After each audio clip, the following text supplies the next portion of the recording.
How do you actually do exposure therapy? That's a question I get a lot of the time. And I think that the reason people ask this question is not only because they're interested in how it actually works, but I think a lot of people think that they've done exposure therapy. Like, I do exposure therapy every day. I go to work, I go to school, I do stuff, I interact, and it doesn't get better. In fact, it gets worse. So what am I doing wrong? Am I doing it wrong, or is exposure therapy just not, does it not work? And so I want to break that down today. Exposure therapy does work when it's done correctly. It's not 100%, nothing is, but it can work for sure. But there are things that we do that we don't realize when we think we're doing exposure therapy that actually make the exposure therapy less effective or even not effective at all. So that's what we're going to talk about today: how to actually do it, and what are the things you want to be careful about doing that might actually be hindering your progress. But before we jump into that today, I do want to point out that I am working on something. I am working on a course that I will be honest upfront about. It will not be free. There will be a charge for it. I haven't worked out how much it will be.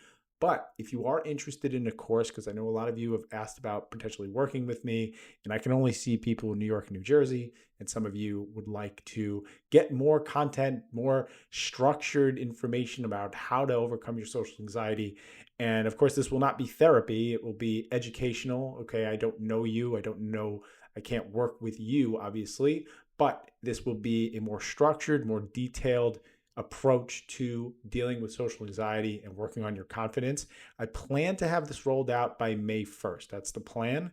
And so if you're interested in this, if you want to learn more about it, go ahead and sign up for the newsletter at the bottom of the podcast episode, and you will get updates as the rollout gets closer. And so again, the plan is May 1st, could be May 4th, but I'll let you know as time goes on, but I'm working on it. It's pretty close to finish, and I'll let you know more about what it entails in the newsletter in these updates.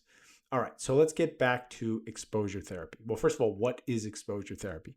Exposure therapy is essentially gradual exposure to the things that we're afraid of, right? So if we have social anxiety, it's social situations. Gradual just means we're slowly introducing ourselves to things that we're afraid of. The gradual part's really important. There used to be a term called flooding, and flooding was basically if someone was afraid of something, whether it was social situations, spiders, whatever, the idea was you just flood them with it. You just give them all the terrible things that they're afraid of in one or two shots, and hope that can work out for them. And sometimes flooding works, but sometimes it traumatizes people and makes it a lot worse. So generally speaking, we like to do it nice and slow and gradual.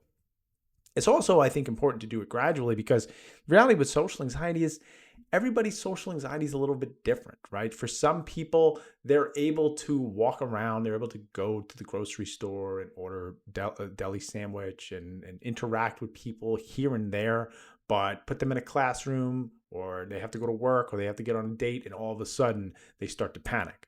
So you have to know where you're at, and there's no shame in the game. I mean, you just got to be honest.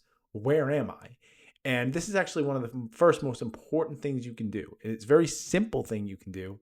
You get out a piece of paper, you write down the numbers 1 through 10, and you start writing down 1 to 10.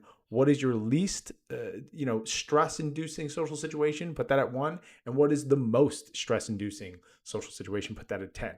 And basically what we're going to do is we're going to ignore 1 through 3, and we're going to ignore, let's say, 7 through 10.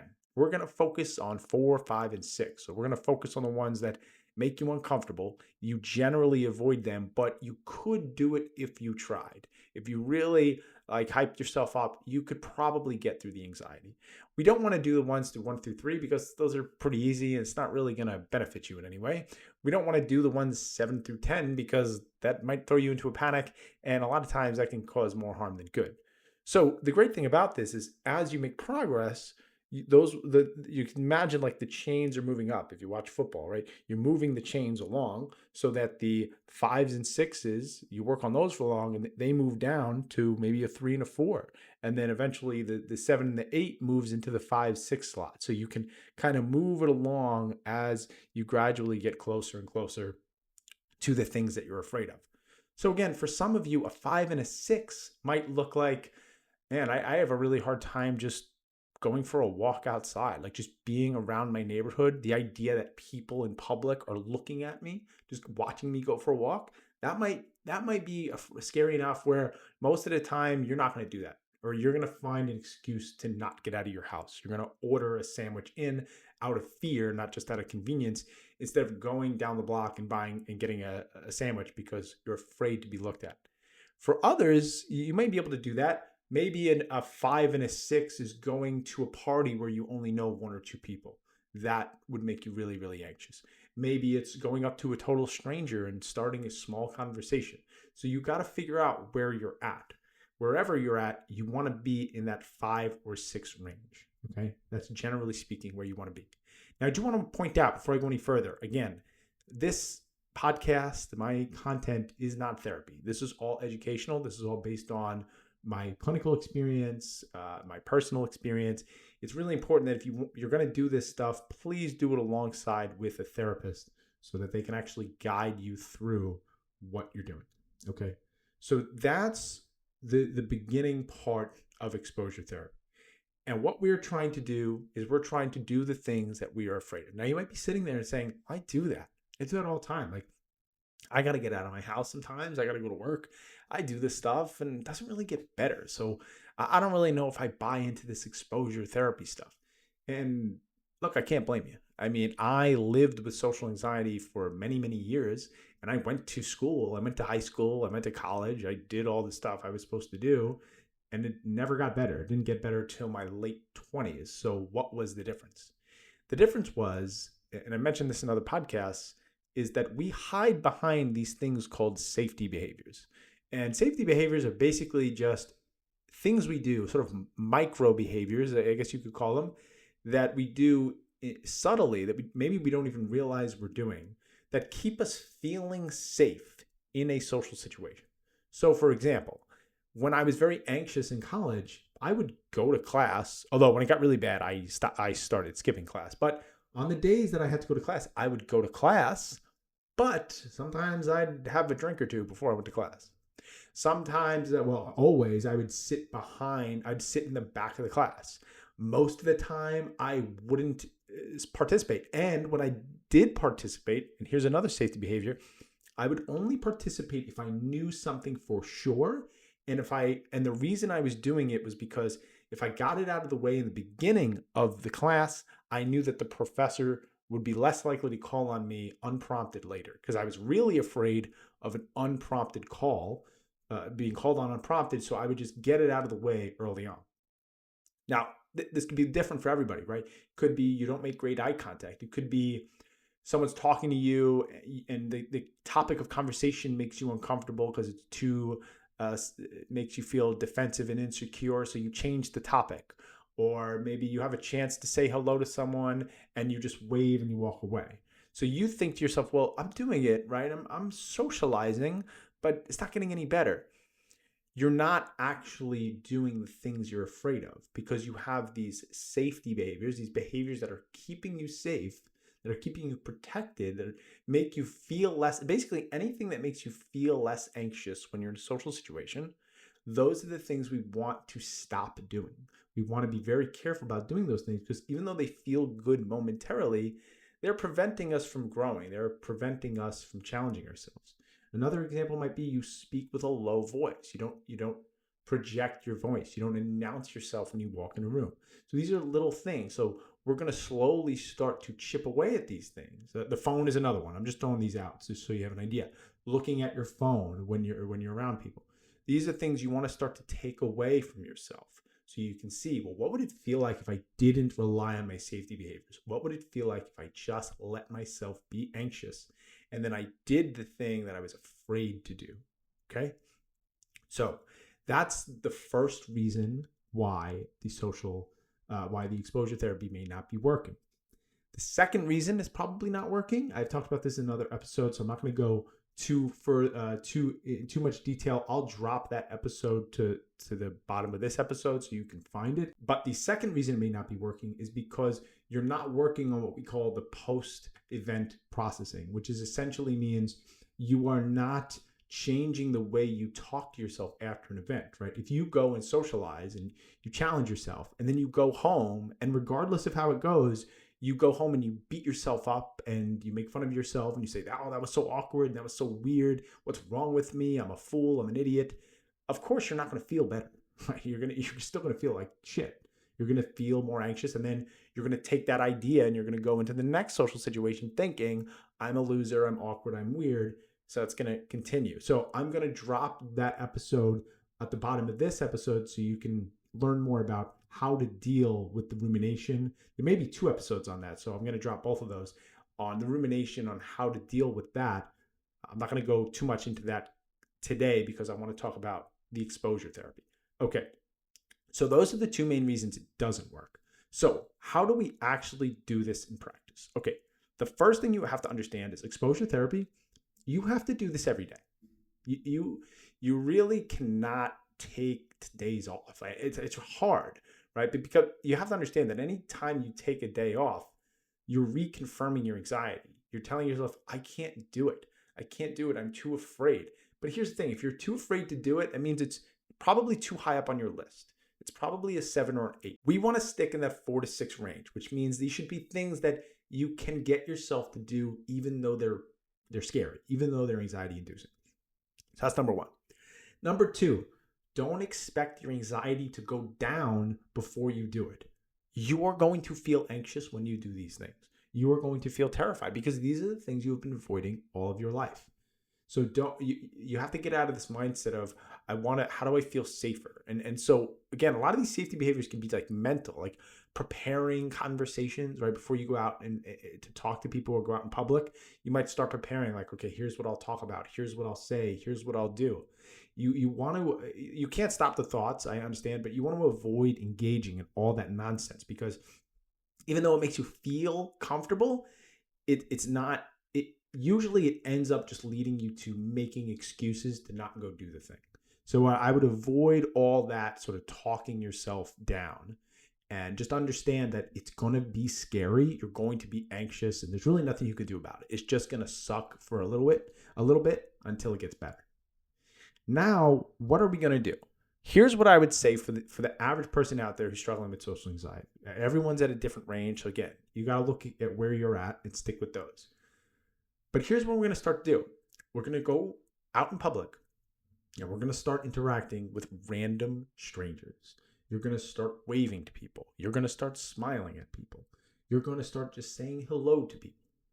And what I would recommend, just to make this feel less uncomfortable, not in an avoidance way, but just so that you're not worried about something bad happening, don't do it to people that you're attracted to or interested in just yet. Like, we're not even getting to the dating world yet.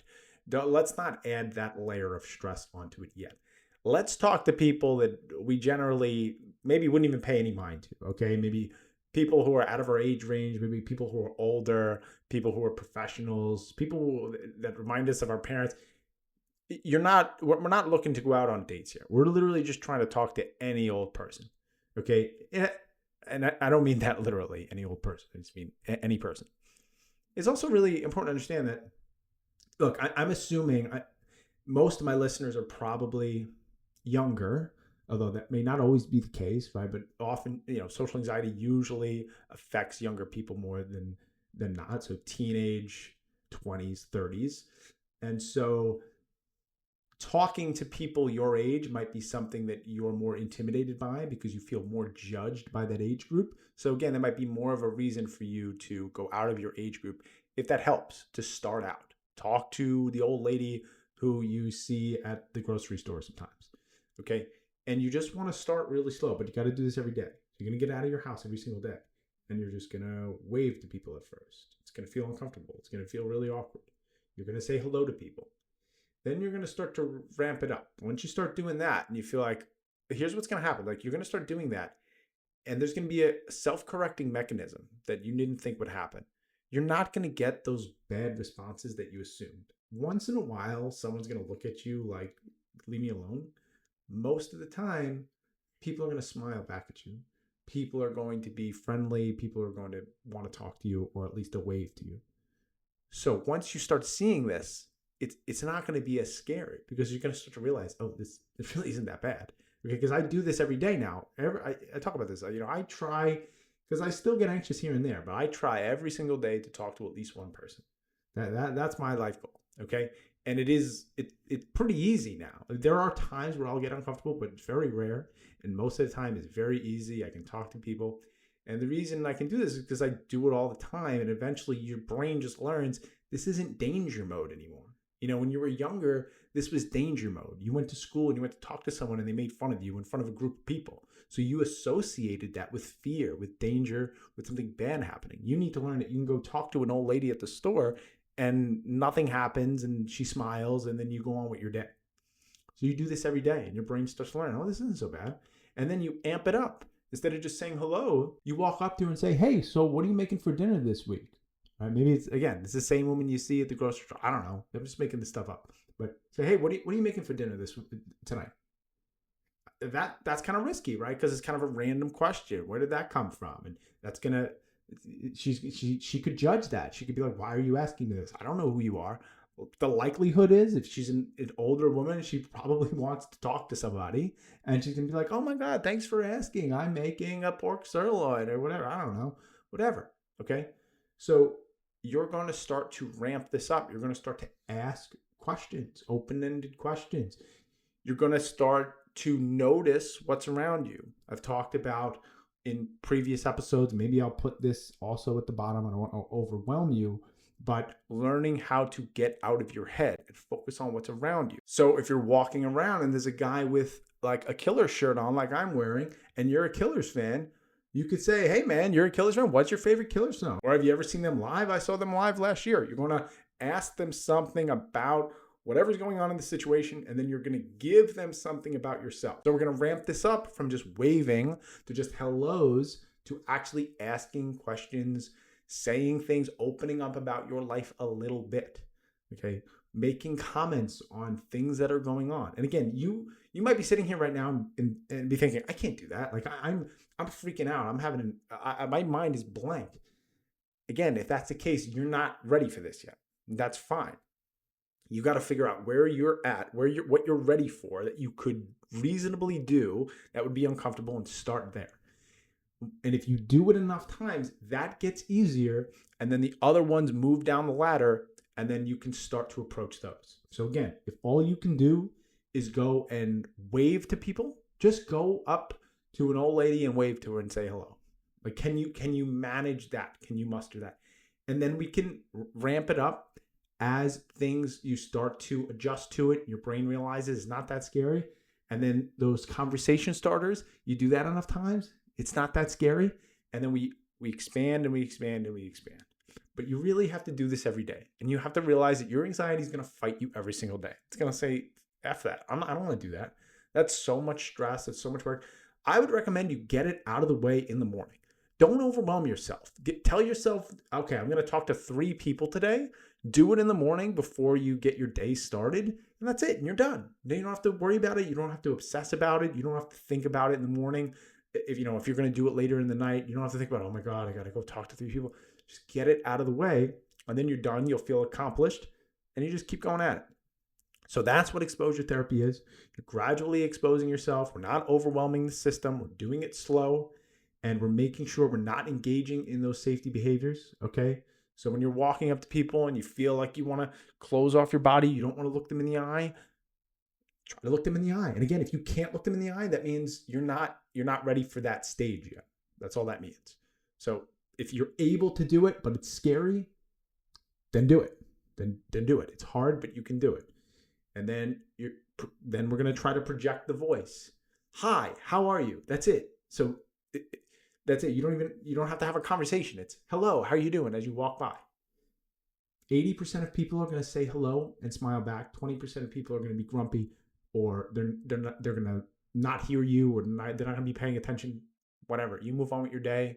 It's going to be fine. You're going to learn that these situations are not that scary.